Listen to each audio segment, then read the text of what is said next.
د اختر په لمانځه کې د اختر د لمانځه نه شاته خطبې ویل کېږي. د جمعې په لمانځه کې خو خطبې مخکې وي، لمونځ شاته وي. د اختر په لمانځه کې لمونځ مخکې وي، خطبې شاته وي.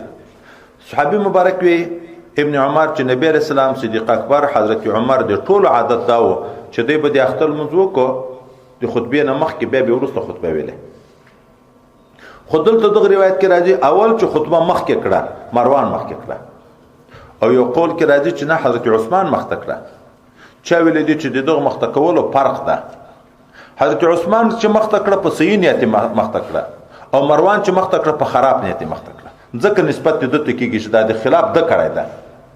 حضرت عثمان رضی الله عنه د اختر لمونځ وکړو، لمانځه نه بعد چې جګ شو منبر ته خطبه یې شروع کړه چې ګوري چې خلک لاره روان دي د اختر لمانځه ته. ځکه اختر لمانځه ته خو خلک د لرې لرې اطرافونه کوشش کوي ځان را رسي، او اختر لمونځ هلته چې وخت مکروه تیر شي خو ځکه روا ده. نو حضرت عثمان صاحب د یغ نه بعد بیا دا کړه خطبه به اول ویلې چې په وخت په خطبه تیر شي هغه د لرې خلک را ورسیږي، نیت سم و چې خلکو نه لمونځ نشي تیر. او مروان چې بیا مخته کوه یغ دا نیت نه و چې خلک را ورسیږي.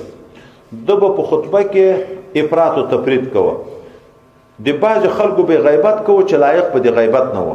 ځکه خدای خو د حضرت معاویه صاحب دغه د طرف نه و، د هغه د حضرت علی صاحب په مابین کې مشاجرات تیر شوي وو. د حضرت علی صاحب او د مرګرو به بعض نامناسب الفاظ استعمالول، او د بنو امیه به صفت به ضایع کوه.